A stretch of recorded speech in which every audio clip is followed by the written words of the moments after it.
Hello, I'm Karmakar. In this next video, I'm going to discuss with you the sonoanatomy, the technique, and mechanism of actions for the thoracic paravertebral block. If you like any of our videos, do remember to like and share these videos with your friends and colleagues. And if you still haven't subscribed, do remember to subscribe so that you can get regular notifications from ISSPS TV of any future uploads. Okay, ladies and gentlemen, we're going to move gears now. I'm going to now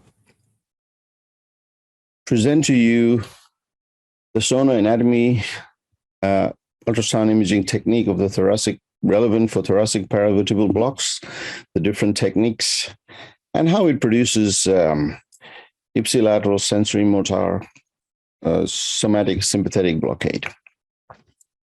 Before I begin, I'd like to declare I have no conflict of interest whatsoever relating to this presentation. For those of you who are not familiar with paravertebral blocks, if you see a red star, that's a cue for you to take home. Again, as I alluded to, these are some books from our stable, so if you are interested, do get in touch with our office and we will be happy to share it with you. Okay, my objective is to demonstrate to you the scanning techniques and the sonoanatomy relevant for thoracic paravertebral blocks, the different techniques, a brief review of the different techniques that we have today, given that there are no optimal techniques being described on ultrasound-guided paravertebral blocks. I will then try and summarize some of the mechanisms by which paravertebral blocks produces ipsilateral, segmental, somatic, and sympathetic nerve blockade. Over the years, the techniques have changed from landmark to ultrasound guided, and with it, I think the evidence suggests that there is a change in the mechanism by which the blocks the sensory somatic sympathetic blockade is produced. Hopefully, along the way, we will answer the question, why ultrasound guided over landmarks? Why a single, or should you choose a single or a multiple injection, and for what? Whether a medial or a lateral injection technique is desirable, and what is the effect of increasing the dose of local anesthetic, particularly with ultrasound guided blocks. Now, we're in the era of ultrasound guidance, but I think if we dwell into the history, it was initially described by this group of authors from Vienna in Austria, and Austria with its traditions of ultrasound. Pugh et al. Used it to measure the depth of the transverse process from the skin. Actually, the true real-time use of 2D ultrasound for paravertebral block was by this group by Hara and Dr. Sakura and their group from Shimane in Japan in 2007. Dr. Hara and Dr. Sakura and the group from Shimane, in their publication in Anesthesia in 2009, described ultrasound-guided paravertebral block using 2D ultrasound. Now, when we look at the sonoanatomy of relevant for paravertebral block, I think there is some evidence today that the anatomy of the structures that you visualize may vary whether you're performing the scan in the upper, middle, or lower thoracic region. Now, since most of our discussions are for today will be in the mid-thoracic region, but I would like to caution you that the anatomy may vary slightly in terms of the depth to the pleura, visibility of the pleura, etc., and I will cover some of that as we go along. Now, when you look at the anatomy of the thoracic paravertebral spine, and particularly the sonoanatomy, I think rather than look at the soft tissue, I think first we need to focus on the osseous anatomy. As you will see, there are significant differences between the osseous anatomy of the lumbar and the thoracic spine, particularly the direction in which, or the position of the transverse process and how the rib articulates anteriorly at the costotransverse and the costovertebral junction. This creates this kind of a physical osseous pattern that you can very consistently visualize in an ultrasound image. Also, do remember that the spinous process that you see at the mid-thoracic region may not correspond to the vertebra to the same vertebra, that level that you are performing the scan. Because of the steep angulation, you may indeed be visualizing the spinous process from the vertebra above.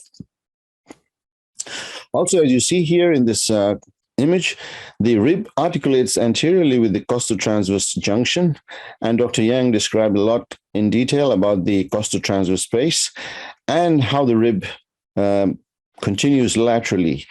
Also, I would like you to pay attention to the inferior articular process. Today, a lot of attention is paid on the transverse process, but I think most of the anatomy and where most of the mechanisms are happening is at the level of the inferior articular process, that is at the intertransverse level. If you can see here, the inferior articular process articulates with the superior articular process anteriorly to form the facet joints.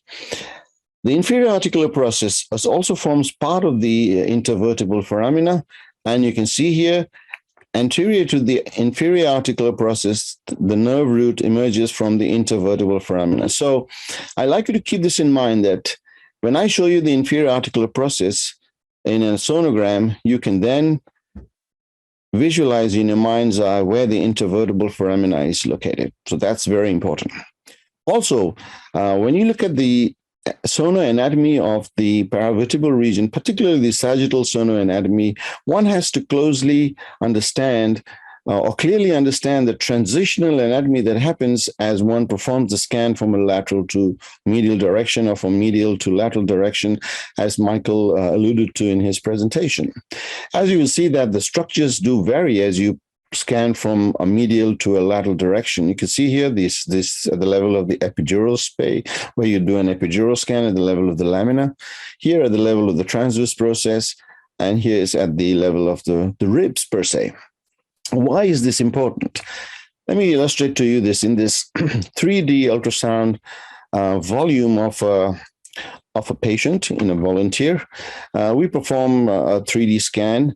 And so this particular 3D volume was sliced up into multiple sections of about 1 millimeter apart. And as you can see, as we come from the medial to the lateral direction, there are about 16 slices, which are 1 millimeter apart. You can see a couple of things.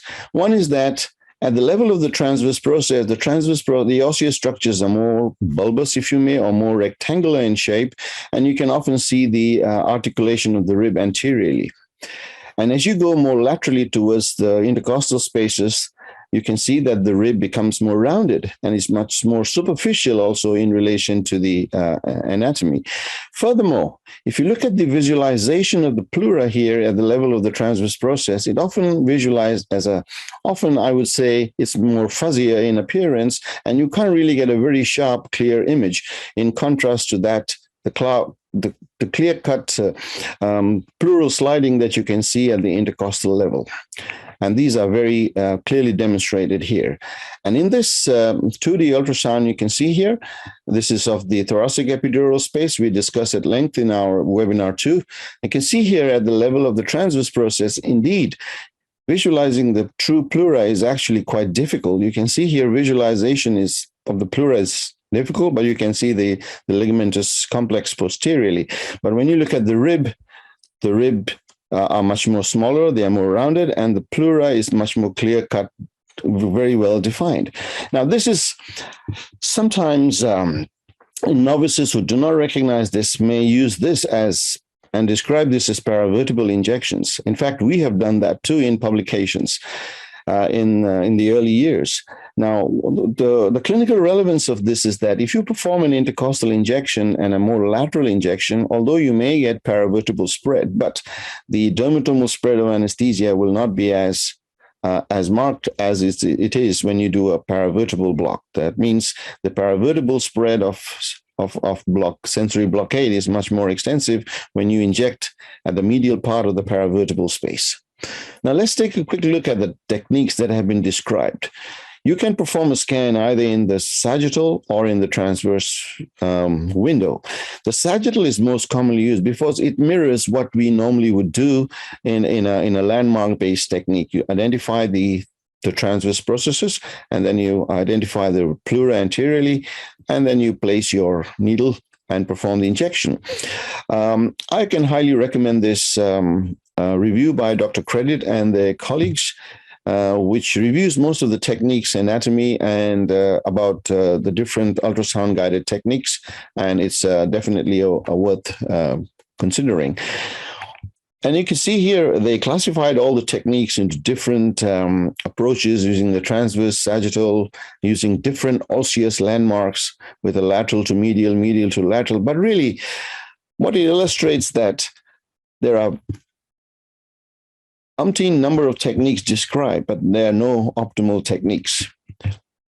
Now, let's try and cover this in brief. So you can see that when you perform a sagittal scan, this is how the ultrasound beam is insonated, and this is how it would appear to you using a linear transducer. The ultrasound image, even with high definition ultrasound images, you can see the transverse process, which is bulbous appearance. The pleura is not really very clear cut, but you can visualize it where it is, and then the ligamentous complex posteriorly. Why is there poor visualization? It's not really clearly understood, but we believe it may be related to this phenomenon of anisotropy, an artifact because the ultrasound beam is truly not really at right angles to the pleura because of the anterior or medial reflection of the pleura anterior to the paravertebral space. We also found that if you just gently tilt the transducer slightly laterally, your visualization of the pleura becomes much more clearer. Now, one of the pitfalls of this lateral tilt is that you may be often visualizing the intercostal space, and thereby it may force you to perform the injection into the intercostal space as opposed to the paravertebral space. But once you're aware of this, I think it is possible to clearly define the pleura and the transverse process at the same time. When you do a sagittal scan, you can place the needle outer plane as described by Dr. Hara and their colleagues from Shimane. They perform a transverse scan, then they place the needle outer plane, and they in this study also use loss of resistance. I assume there were two operators, one performing the scan and the other performing the loss of resistance. What they found was that at the moment of truth, when you entered the space, there was turbulence with the level of the injection of saline, and there was anterior displacement of the pleura and widening of the paravertebral space. I think this is one of the earliest descriptions of anterior displacement of the pleura as an objective sign for a correct extrapleural or paravertebral injection. However, although they had 100% success in their small cohort of patients, they do categorically describe that they were unable to delineate the pleura at the T1 level. And remember, I mentioned there are some differences in visualization of the sonoanatomy at the different levels. So higher up the spine you go, more difficult it becomes to delineate the pleura. And I think this is because of the shape of the lung and the pleura in the upper thoracic spaces. More recently, the sagittal scan has also been adapted to perform in-plane needle insertion by this group from Ireland, including our group, where you perform a sagittal scan. Now, it's debatable, as I mentioned before, if this is truly the transverse process. You can now see that they successfully perform the injections using ultrasound, but they do report that it was difficult to visualize the needle as it was advanced. Now, because the angle of insertion of the needle in plane is relatively steep, it is often difficult to visualize. Even when you use echogenic needles, it can become difficult to visualize the advancement of the needle. As you can see here, we are using the slight tilt maneuver that we described. You insert the needle, and in those days, we were using these graduated needles, early days, and the needle is inserted in a caudocranial direction. Again, I admit here, this is probably the rib that we are illustrating in this ultrasound image. But nevertheless, you advance it to the lower part of the osseous structure. And because visualizing the needle can be difficult, the needle can be a surrogate to stop the needle, or you can deliberately feel the transverse process and then gradually advance the needle to inject saline till you see advancement of the anterior displacement of the parietal pleura, heralding injection into the paravertebral space.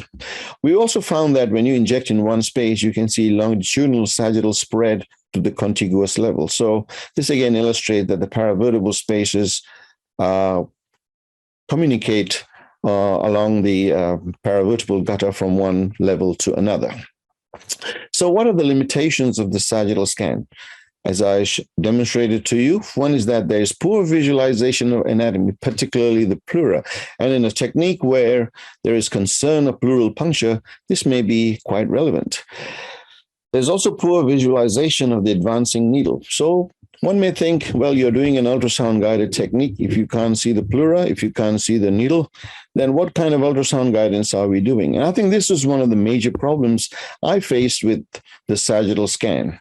Nevertheless, if you use it regularly and you're an expert at using it, as Dr. Nielsen and the group demonstrated in this paper in regional anesthesia and the retrospective review of complications following a paramedian sagittal in-plane, pleural puncture reported was 0, although they found in postoperative chest x-ray 2 pneumothoraces, they were subclinical.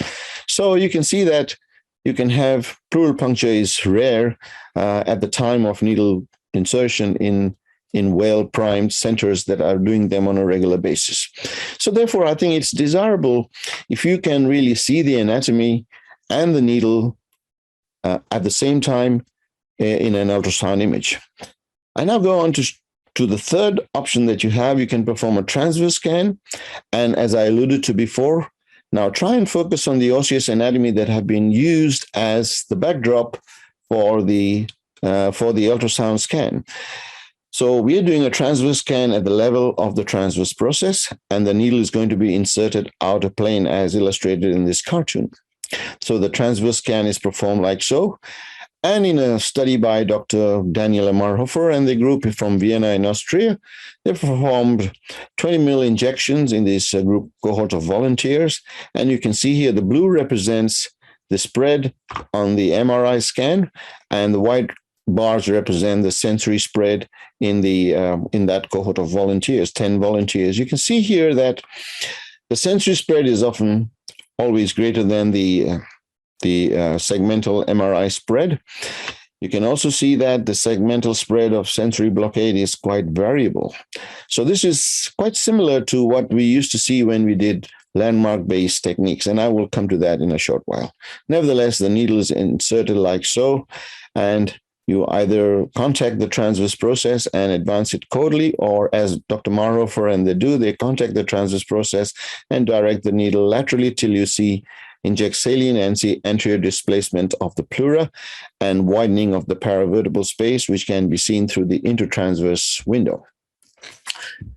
Next is the transverse scan at the level of the transverse process, but now we are going to inject in plane. This seems like a slight variation to what Dr. Marhofer has described, but in fact, Dr. Shibata and Dr. Nishikawa from Japan actually described this much earlier on, this in-plane technique.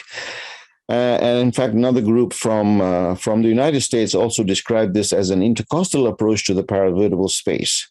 This is what I describe often as the Shibata window. You can see the transverse process. So this is medial and this would be lateral. You can see anteriorly, you will see the pleura. Posteriorly, you can see the ligament complex and the internal intercostal membrane laterally. The needle is inserted from a lateral to medial direction, aiming for this apical part of this paravertebral space, which is the hypoechoic space. And then once you inject your local anesthetic or saline, we believe you should always inject saline before the local anesthetic. And if you see anterior displacement of the pleura or a widening of the space, that usually indicates placement of the needle in the paravertebral space. We have adopted this technique in a slightly different way. We've modified it and performed the scan at a slightly lower level, but at the level of the inferior articular process. Now, ladies and gentlemen, this is where what I demonstrated to you would be of relevance. Now, this is an intertransverse scan, a transverse scan at the level of the inferior articular process where the needle will be inserted from a lateral to medial direction and in plane. And this has become our go-to for ultrasound-guided paravertebral blocks. And today, we perform more than 4,000 or 5,000 individual injections and with very low incidences of complication, and I will come to that. In contrast to most other invest reports that have been described today with the use of linear transducer, you'll be surprised the quality of image that you can get with modern day ultrasound with the use of low frequency transducers. We use low frequency transducers for all our paravertebral injections in the thoracic region. The low frequency transducers are curvilinear, so they also provide a wide field of view. We perform the scan in a sequential manner. As we describe the suit for brachial plexus, this is the suit for the paravertebral scan. You start the scan by identifying the osseous anatomy that you are familiar with, that is the transverse process, the lamina, and the ribs. Thereafter, you slide the transducer slightly caudate to bring about the Shibata and Nishikawa window, which is the level of the transverse process. And then if you go slightly caudate to the transverse process, in fact, all you need to do is just tilt your transducer caudate, and then you will see that you are at the articular process window. Note, the articular process is related, anteriorly is related to the intervertebral foramina, as I mentioned to you. You can see here, this is the intertransverse scan at the level of the articular process. And as I mentioned before, the nerve root emerges from the intervertebral foramina just anterior to the articular process. This is very well illustrated in this CT section. You can see the level of the rib and transverse process. You can see the spinous process of the vertebra above. Then the lamina and transverse process with the costotransverse articulation, the costotransverse space that's well defined now by Dr. Yang. And this is the rib. And then if you go just below the rib, you will see the transverse process with the paravertebral anatomy anteriorly. And if you go below the transverse process, you can now see the articular process. As I mentioned, the intervertebral foramina just located. So if you keep that in your mind's eye and you have that understanding, it's very easy to understand the anatomy. Now, in this sequence of ultrasound images, I'm going to start from the first part of our sequence, the level of the rib and transverse process. You can see the spinous process. You can see the lamina. You can see the posterior directed transverse processes, and then the costotransverse articulation where the yellow arrow is, and then the rib posteriorly. So this is really not the window to identify the paravertebral space, but this is a starting point from where your sequence begins so that you can consistently identify the anatomy. Therefore, thereafter, if you just slide the transducer caudally, you can see the spinous process, the lamina, the posterior directed transverse processes. And now, because the rib is not here, you can see the parietal pleura anteriorly and this hypoechoic space between the ligament complex posteriorly and the intertransverse ligament laterally and the pleura anteriorly. So this is indeed the apical part of the paravertebral space. While you can place your needle like Dr. Shibata and perform this injection very safely and effectively, to me, it appeared that the paravertebral space is so near, but yet you are so far. It's like saying you're so close, but you're so far. What do I mean by that? If you now just tilt your transducer slightly caudally, you can see here the transverse process shadow now disappears. You're only left with this osseous shadow of the spinous process, the lamina, and the articular process. As I mentioned, this is where the intervertebral foramina is located. Now you can see the superior costotransverse ligament, which continues laterally as the internal intercostal membrane. Anterior and medially, you can see the parietal pleura.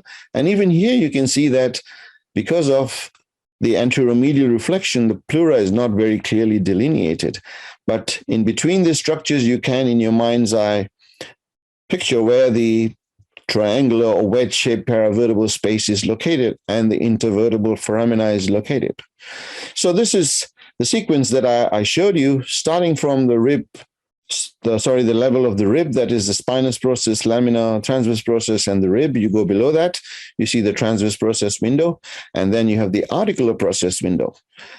And this creates the osseous pattern that should become an integral part of your understanding when you are doing ultrasound imaging of the thoracic paravertebral region.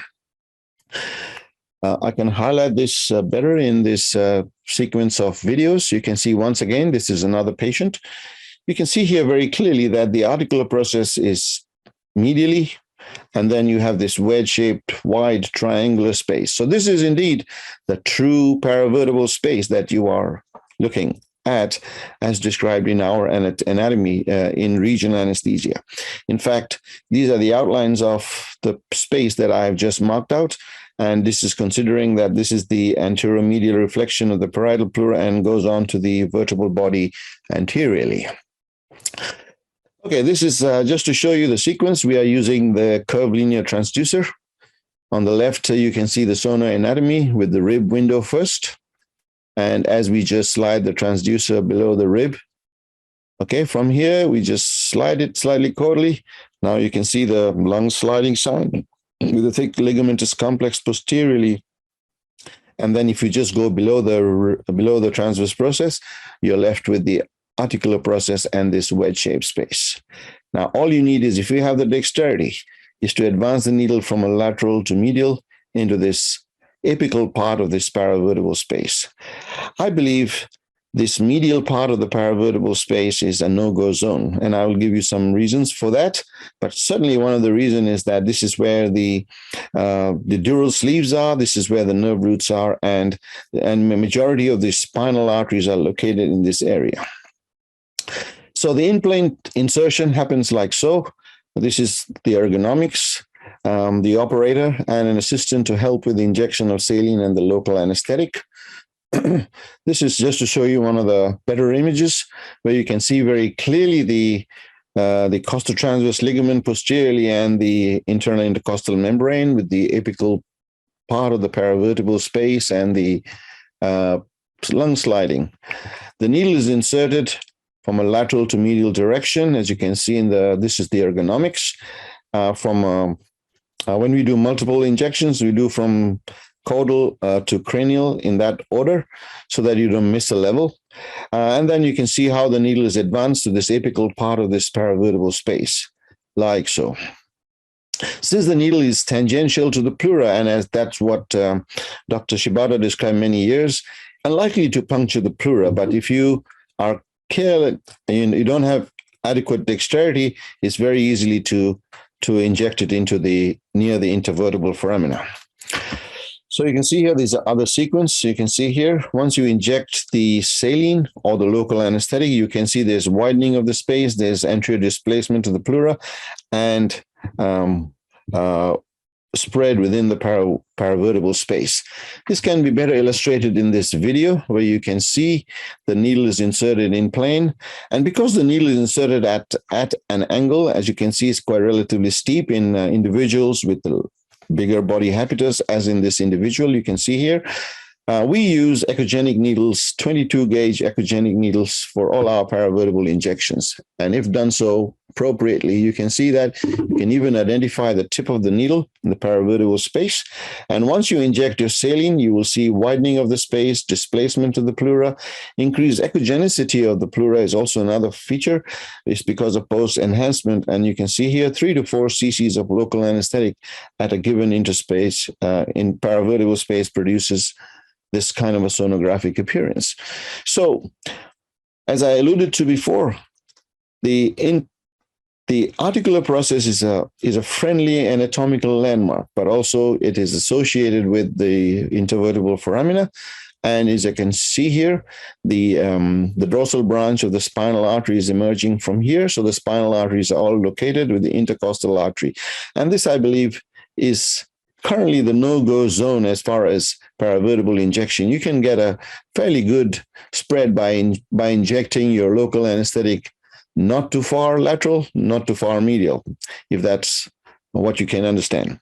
We've described this in this article where we've used it for surgical anesthesia in primary breast cancer surgery, and we will discuss our technique and how you can use it consistently and reliably for a surgical anesthesia in patients undergoing breast cancer surgery in the next webinar.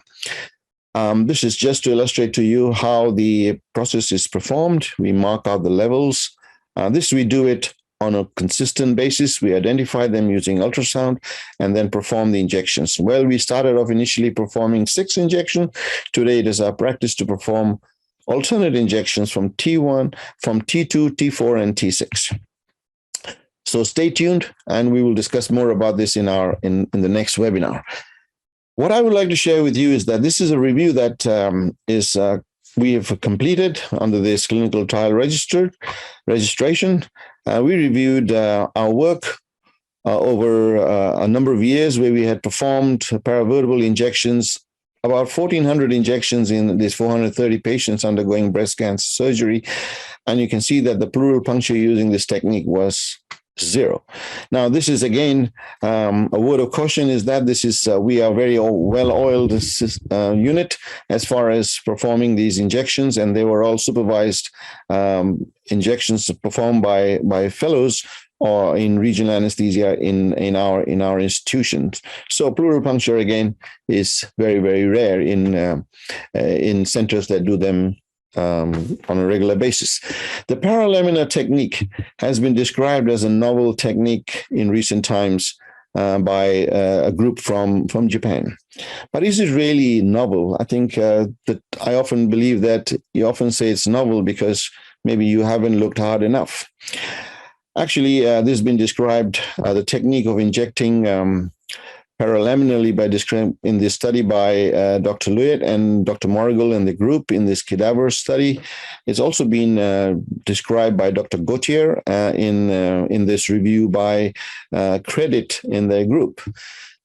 In fact, in 1952, Shaw described this medial approach for paravertebral somatic nerve block, which actually didn't receive a lot of good advertisement at the time because of many cases of total spinal anesthesia, and indeed in the ages of some local anesthetic injection, patient also developed Brown-Séquard paralysis.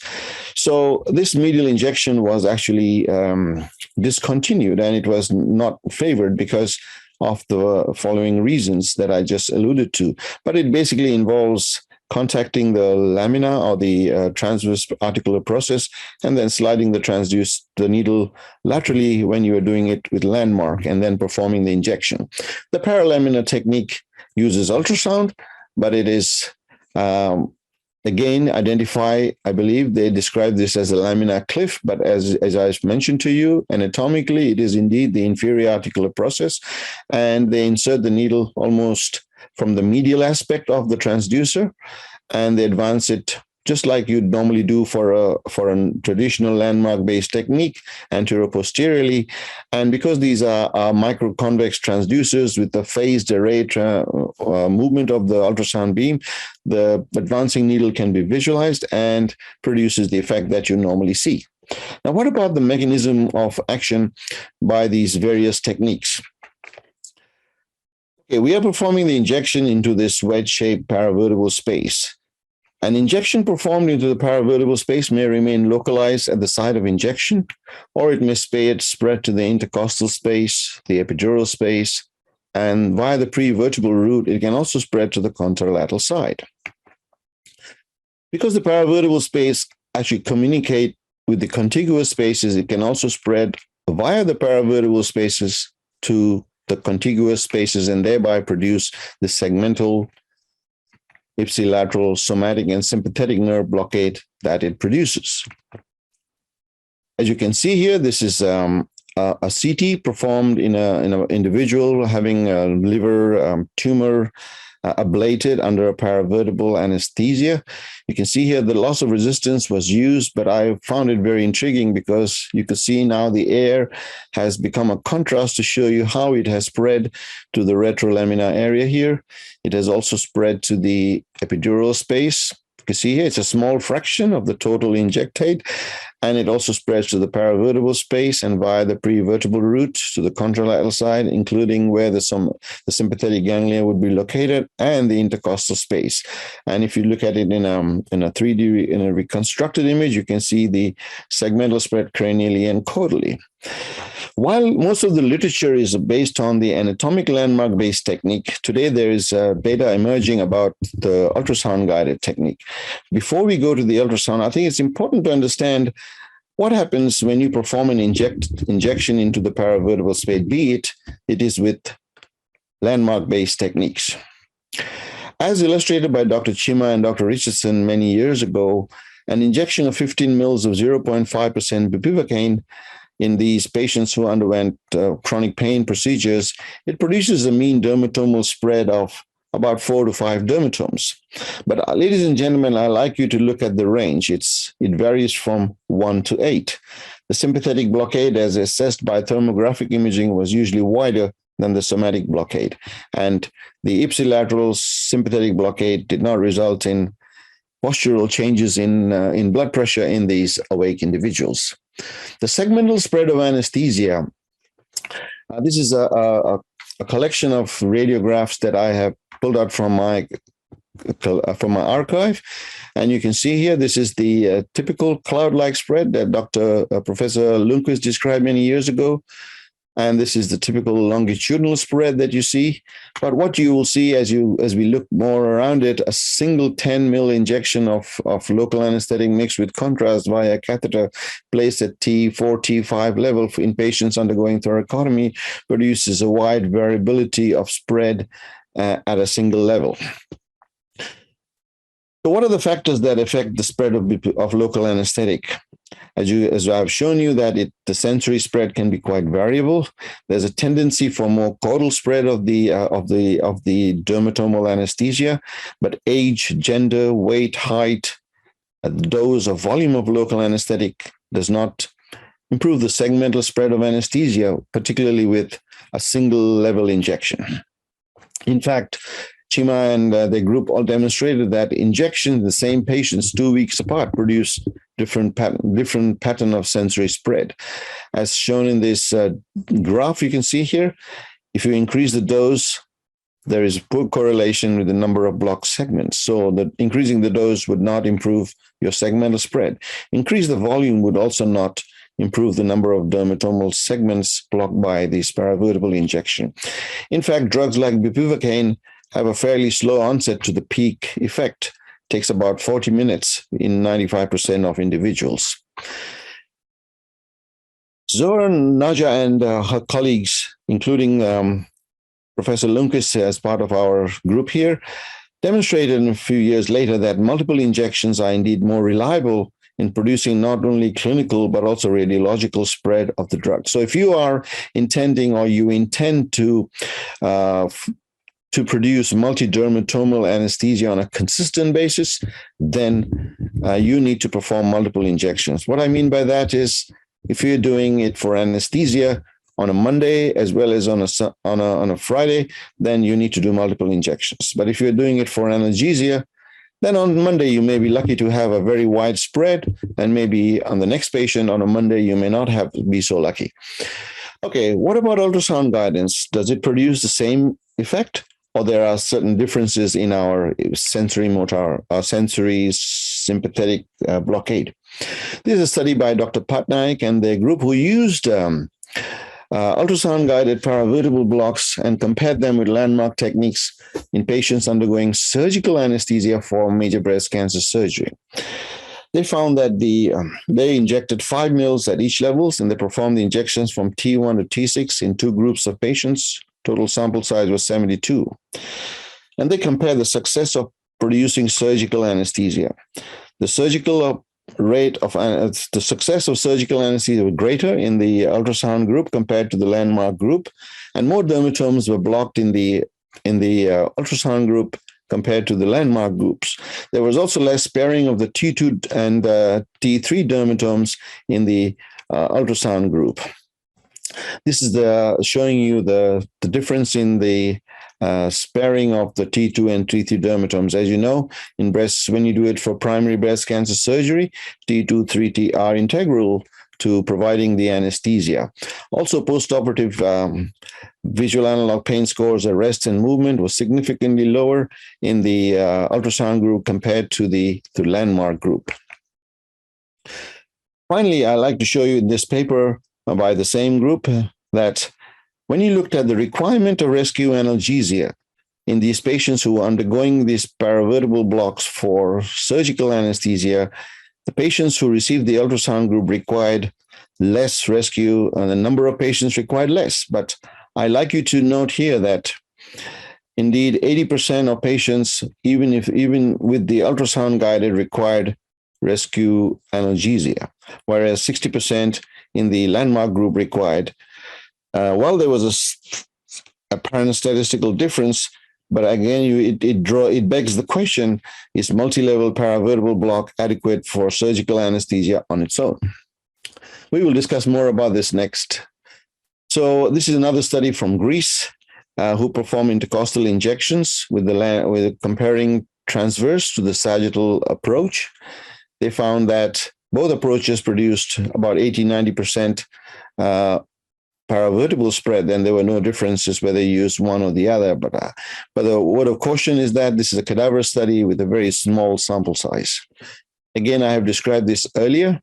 This is a study by Dr. Marhofer and the group. They use a transverse scan with outer plane needle insertion, like a traditional paravertebral landmark-based technique. And you can see here, this actually reflects the landmark-based data that I already presented to you. They are the sensory spread is quite variable in these volunteers, and the radiological spread was much narrower.